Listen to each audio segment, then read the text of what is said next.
On passe à notre page culturelle de ce vendredi soir et on va faire du cinéma. Depuis des décennies, le Cap-Vert vit au rythme des départs.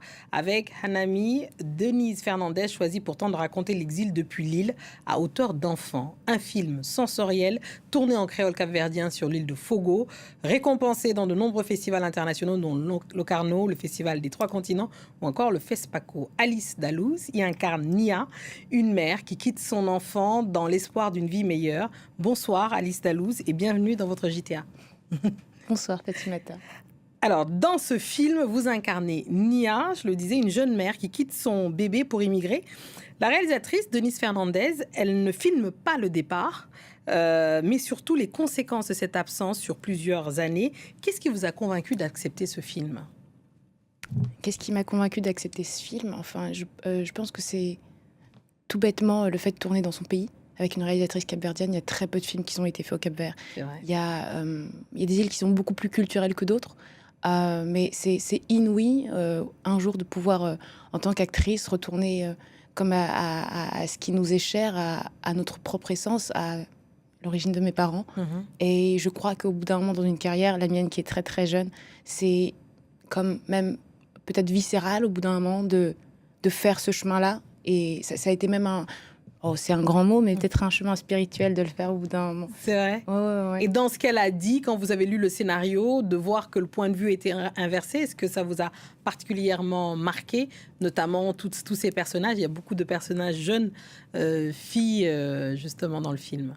Je sais pas si j'ai bien compris votre question, mais c'est une histoire qui est très étrangement, qui m'est très pas commune, mais que j'ai entendu, que je connais du Cap-Vert. J'ai l'impression que c'est quelque chose d'assez universel au Cap-Vert.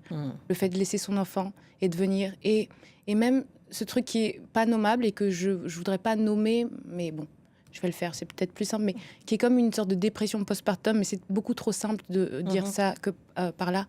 Mais oui, c'est une histoire qui m'a beaucoup, qui m'est comme connue du Cap-Vert. Donc c'est aussi ça, c'était cette universalité-là que je voulais raconter. Et cette poésie à l'écran. Ah oui, cette poésie est très présente dans le film. Le Cap-Vert est un film qui est souvent... est un pays, pardon, qui est souvent raconté à travers sa diaspora. Oui. Ici, le film adopte le point de vue beaucoup plus rare. C'est de l'enfant qui reste sur l'île, je le disais, pendant que les adultes partent. Il y a cette inversion du regard aussi, du fait que ce sont les enfants qui, eux, racontent avec ces moments totalement suspendus de jeu, de cache-cache, etc. Est-ce que ça aussi, c'était important pour vous ? Oui, en fait, c'est absolument ce que vous venez de dire. C'est-à-dire que c'est un sujet tellement intense, tellement précieux et tellement inexplicable. C'est le départ d'une maman. Et vu par les yeux d'enfant, c'est-à-dire à hauteur d'enfant, c'est fou de pouvoir raconter ça. Et du coup, je pense qu'il y a aussi quelque chose qui se met, c'est que on ne peut pas juger l'acte. Le fait de le voir par l'œil d'un enfant, et de voir que la vie continue et qu'elle n'a jamais connu sa mère. Donc bon, comment est-ce qu'elle retrouve ce lien ? Dans qui elle retrouve ce lien de mère ? Oui, sur place, c'est... Alors, dans le film, il y a aussi un personnage très important, c'est le volcan, c'est cette terre volcanique et cette île, Fogo, dans le Cap-Vert. Denise Fernandez, elle explique qu'elle voulait que le paysage, le vent, le silence et même le volcan racontent autant que les dialogues. Comment vous avez fait pour composer avec ces éléments ?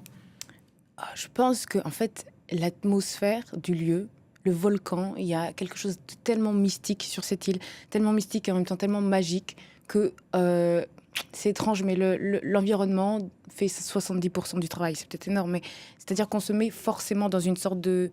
Il y a, je sais pas, une sorte de spectre dans lequel on s'entend tous et qui nous permet de jouer et de rentrer dedans. Vous avez dit que c'était quasiment spirituel. Ah ouais, c'est carrément spirituel. Oui, c'est très étrange. Et le lieu et le fait de retourner chez moi, chez mes parents. Je suis partie aussi quelques semaines avant pour pouvoir passer du temps avec ma famille et ne pas arriver comme... j'aime bien dire comme une simple Parisienne. Parce qu'il y a les Sampayoud et les Badias et je joue une Badia dans ce film. Mes parents aussi, ils sont des Badias. Et alors j'avais besoin de, comme moi-même, reconnecter avec cet endroit. Oui. Alors, le Cap-Vert, on en a beaucoup parlé aussi récemment à travers l'épopée, justement, de cette équipe capverdienne du foot au mondial. Ça compte aussi parce que ça a rétabli une certaine image extrêmement positive du Cap-Vert. Déjà, comment vous avez vécu ça? Et est-ce que vous souhaitez le même parcours pour le film, justement, que ça redore, en tout cas, ça donne une image du Cap-Vert dans le monde? J'ai suivi avec une assiduité très très rare tous les matchs du Cap-Vert, tous les matchs de Notou Baronne. Et ils ont été exceptionnels, phénoménal. Ils ont donné une image du Cap-Vert magnifique et sur le terrain et hors du terrain. Et je suis très contente. J'ai vu un truc très fou qu'il y avait comme 800% d'élévation des recherches pour le Cap-Vert. C'est incroyable. Ouais, c'est fou. Bah ouais, c'est amplement mérité. Bah, on souhaite la même carrière. Et je le souhaite. Hanami, bravo. Merci beaucoup d'être venue dans le JTA Alice Dalous pour nous parler de ce film. On vous souhaite tout le meilleur pour la suite de votre carrière et j'espère que vous reviendrez nous parler de ça sur France 24. Merci beaucoup.